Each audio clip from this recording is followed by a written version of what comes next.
Quiero en esta parte del programa saludar a Daniel Bernagui. Él es doctor en Ciencias Políticas, profesor titular de la Universidad Simón Bolívar en Caracas. Daniel, bienvenido a la tarde, gracias por acompañarnos. Yo voy a empezar con estas declaraciones de Nicolás Maduro, es decir, no caigamos en provocaciones, le decía a la gente que le rodeaba. Pero provocaciones ¿de quién? Si los agredidos han sido los candidatos de la oposición y los opositores, como el gobernador Capriles, que está también recorriendo el país para incentivar el voto. Buenas tardes, Daniel, bienvenido. Muy buenas tardes. Usted está haciendo alusión a un tema que es en extremo importante, que es el concepto de Estado de Derecho.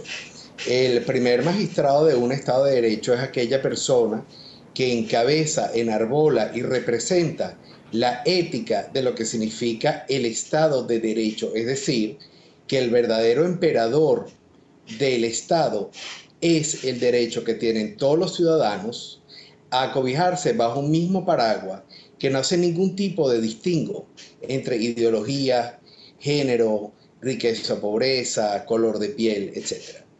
El presidente Maduro lamentablemente no enarbola de la manera como quizás yo entiendo el Estado de Derecho al mismo, porque es una persona que desde que entró en la presidencia de la República, básicamente lo que busca es culpar a los demás de problemas que son generados por una corriente ideológica y pragmática que se inicia en el año 1998 con el ascenso a la presidencia del expresidente Chávez. Entonces, ese comentario que expresa el presidente de la República Bolivariana de Venezuela, Nicolás Maduro, de no caer en provocación, eso se conoce en política como cinismo político, porque es buscar expresar un tema sobre una falla propia traspasándosela al otro. Es entonces la ruptura de la confianza en las instituciones del Estado ya de una manera absoluta y completa y, por cierto, debo decir, muy lamentable. Ahora, Daniel, la violencia dentro de la política venezolana es algo que no llegó ayer. Es decir, la violencia ha estado presente a lo largo de todos estos años de revolución. Quizás se intensifica cuando viene o se acerca algún periodo electoral.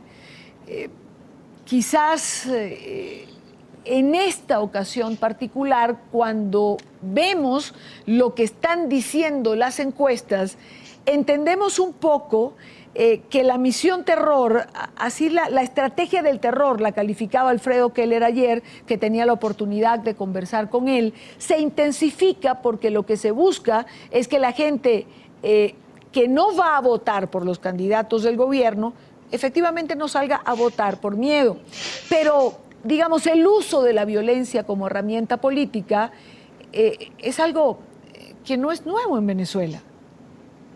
No, definitivamente, bueno, quizás es un espacio corto para hacer un recuento histórico, pero ya a finales de la década de los años 80, se ve en Venezuela un conjunto de manifestaciones que fueron de carácter violento y desestabilizador.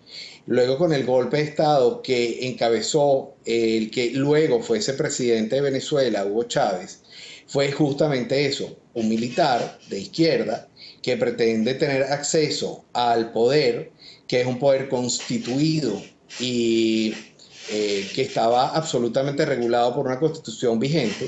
Él quería de manera violenta tumbar ese poder constituido y hacerse del mismo.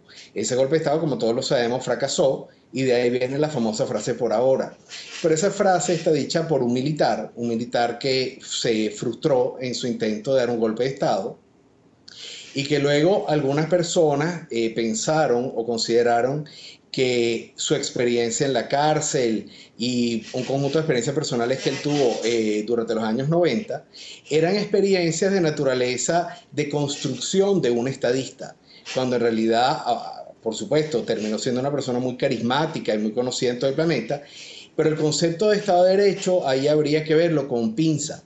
Cuando él llega al poder, él llega, a mi entender, enmascarado en una imagen de institucionalidad, de paz, de reivindicación social, y ciertamente hubo mucho de reivindicación social en los primeros años de su gobierno.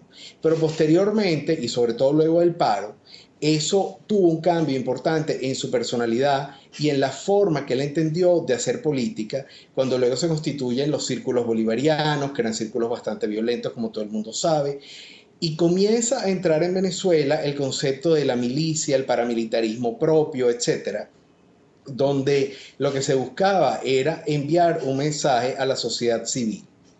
Quien manda es quien tiene las armas. Esa frase inolvidable de que la revolución es pacífica pero armada, todos entendemos esa frase con un concepto que es el oxímoron, es una contradicción en sí misma.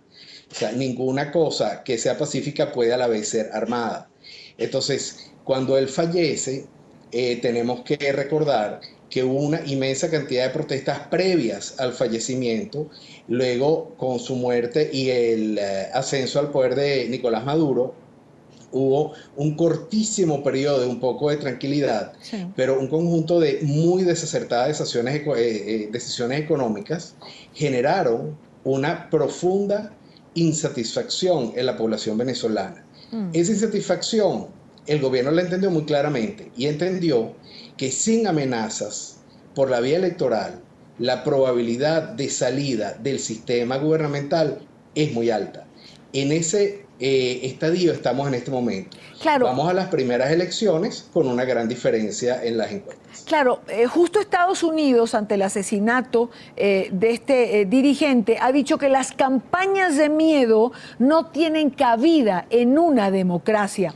Y evidentemente es así, es decir, porque hay que acorralar, atemorizar, asustar, acosar a quien no sea afecto al gobierno.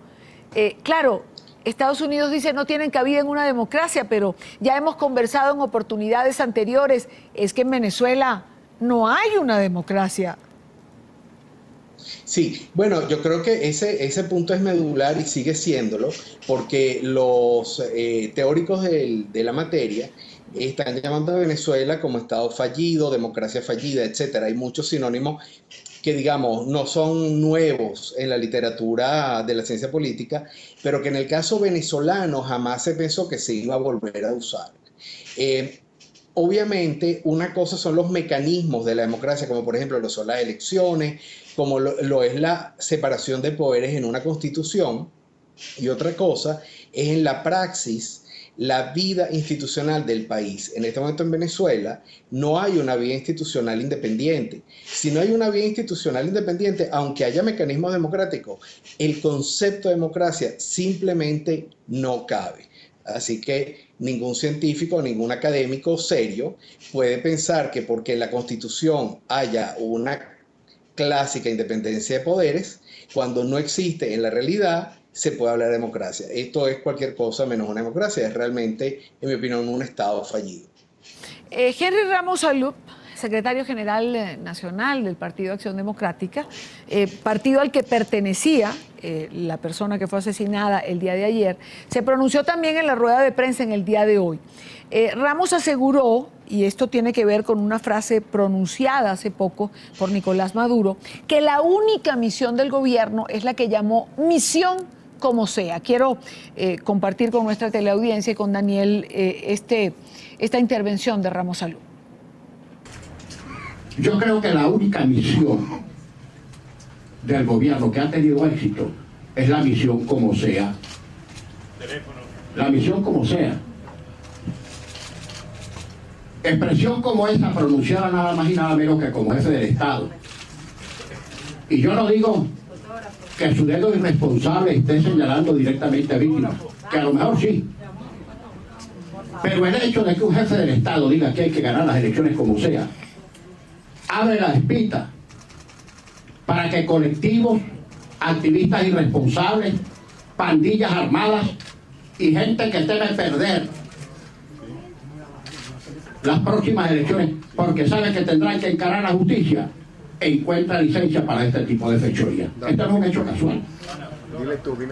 Por cierto, que no nos extrañe que este gobierno, tan presto a descubrir fallas ajenas y esconder las injusticias propias, de repente trate, en este caso, de meter en un mismo saco a víctimas y a victimarios, embarrándolos con el mismo lodo.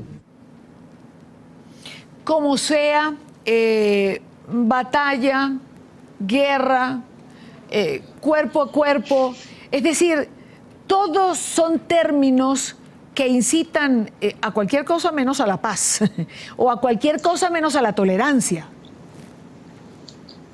Justamente estaba pensando en que el presidente Chávez, que fue realmente quien inició toda esta forma de discurso violento a través de la acción política concreta, jamás osó decir ese tipo, esa magnitud de frases como, por ejemplo, la misión como sea.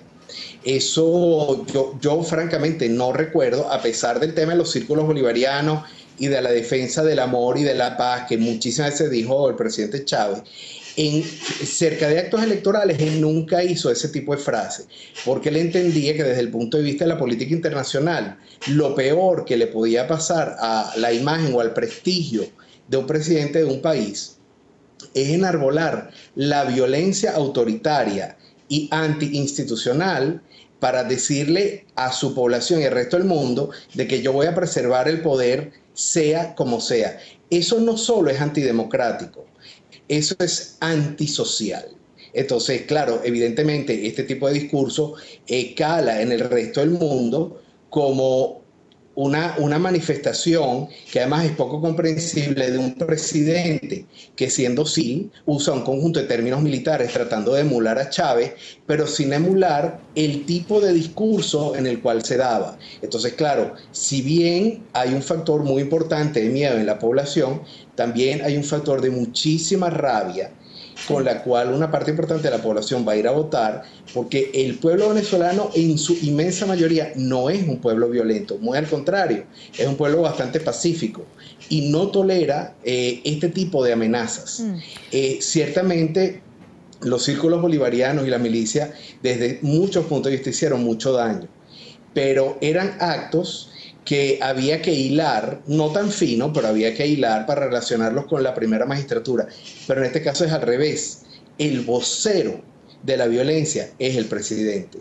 Eso es una situación absolutamente inédita en los últimos al menos 100 años de vida democrática o institucional que ha pretendido tener el país desde el inicio del siglo XX hasta la fecha.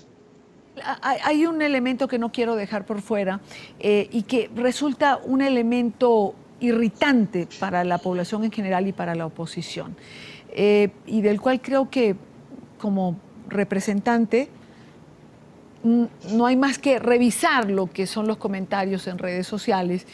Se señala al presidente de la Asamblea Nacional, Diosdado Cabello. Ayer, por ejemplo, se pronunciaba sobre el asesinato de Díaz. Según Diosdado Cabello, pues se trata de un montaje de la oposición de cara a estas elecciones. Y él habla siempre en un tono muy particular. Por ejemplo, escuchemos lo que decía ayer. Cada acto que cometen contra nuestro pueblo, el pueblo lo que hace es subírsele la moral para el combate, subírsele la moral para seguir luchando, subírsele la moral. Nos insultan, ahora la moda es grupos armados del chavismo atacaron a Juancito, a Luisita, a María. Coberos es lo que son. Eso no lo sabemos ya. O sea, esa no la sabemos ya. Grupos armados del chavismo atacaron a no sé qué. Eso es el expediente que ellos quieren montar ante el mundo, de mentiras. Aquí va a salir el 6 de diciembre, grupos armados de amor por esta patria, grupos armados de tolerancia, pero vamos a salir a ganar. Tengan la certeza, señores de la amargura, que así será. Esto es un tono que con frecuencia usa el presidente de la Asamblea Nacional, Diosdado Cabello. Esto era a minutos de que se conocía la información que empezaba a circular de que se había asesinado al señor Díaz. No se tenía ni siquiera claridad en la información y ya Diosdado Cabello hablaba de un montaje por parte de la oposición. Y cuando refiere que el día de las elecciones va a salir pues un pueblo cargado de amor, cuando hemos visto fotografías que están cargados pero de armas, ojo, no nos referimos a todo el pueblo chavista, pero hay pruebas allí. Es decir, fotos que ellos ignoran, que jamás Diosdado Cabello, jamás sacan su programa. No existe. Es decir, estas fotografías ni estas denuncias. Y esto, mucha gente lo califica de cinismo, que al igual que la violencia, la violencia como arma política, el cinismo, ¿es también un arma en la política? Bueno, hay que hacer varias distinciones aquí. En primer lugar, esto yo lo llamo la paradoja máxima del cinismo. ¿Por qué es una paradoja? Es una paradoja porque uno no se espera de una persona, por cierto, que viene del área técnica, es un ingeniero electrónico, que tiene o tuvo fama de ser un gerente bastante exitoso en sus primeras áreas de competencia cuando comenzó en el gobierno, una transformación hacia un lenguaje de un cinismo pero tan complejo y tan profundo, que él usa su inteligencia para emplear un lenguaje que es un lenguaje muy clásico de el Stalin, de recién terminada la Segunda Guerra Mundial, donde se hablaba de eso, se hablaba de que nosotros vamos a poner flores en las armas para dignificar a las sociedad, dignificar al pueblo, nosotros vamos a ir con amor a reconstruir Europa del Este. Eso son frases, por supuesto, no inventadas por él, pero son tomadas por él y eso es un cinismo radical, además que es muy sorprendente el peso, la importancia, la relevancia que le da a la oposición, que es una oposición que no tiene el control de absolutamente ningún poder. No hay prácticamente ya empresas privadas, sino una muy pequeña proporción. Hay una crisis económica terrible y entonces él es básicamente quien le atribuye a la oposición el uso de las armas, que son unas armas a las cuales yo no sé cómo, pero él mismo ha dicho que la oposición está totalmente barrida. Entonces me cuesta mucho entender cómo una oposición completamente barrida maneja armas de guerra en distintas manifestaciones. O sea, eso es una paradoja cínica, pues, muy importante y que uno no debe dejar pasar, sobre todo porque él encabeza, otra vez vamos con el tema de las instituciones, él encabeza lo que a mi entender, desde el punto de vista democrático, es la institución más importante de la democracia, que es donde se elaboran las leyes. Él es la cabeza del poder legislativo, que es el que va a elecciones en una semana y media. Entonces, ¿dónde está esa elección de amor que se supone que aprendió de su maestro el presidente Chávez, cuando habla de armas y de ir a preservar la revolución armados de amor? Bueno, esas son frases que entristecen mucho, hablan del deterioro de quienes manejan el Estado, pero el deterioro de naturaleza ética, porque realmente eso es algo que jamás ningún gobernante, independientemente en cuál poder esté, Claro. podría usar siquiera como idea o como chiste o como nada. Es muy serio y es muy lamentable. Quiero darle las gracias a Daniel Bernagui, doctor en Ciencias Políticas. Gracias, Daniel, por estar con nosotros estos minutos. Con mucho gusto. Un saludo a sus teleaudientes.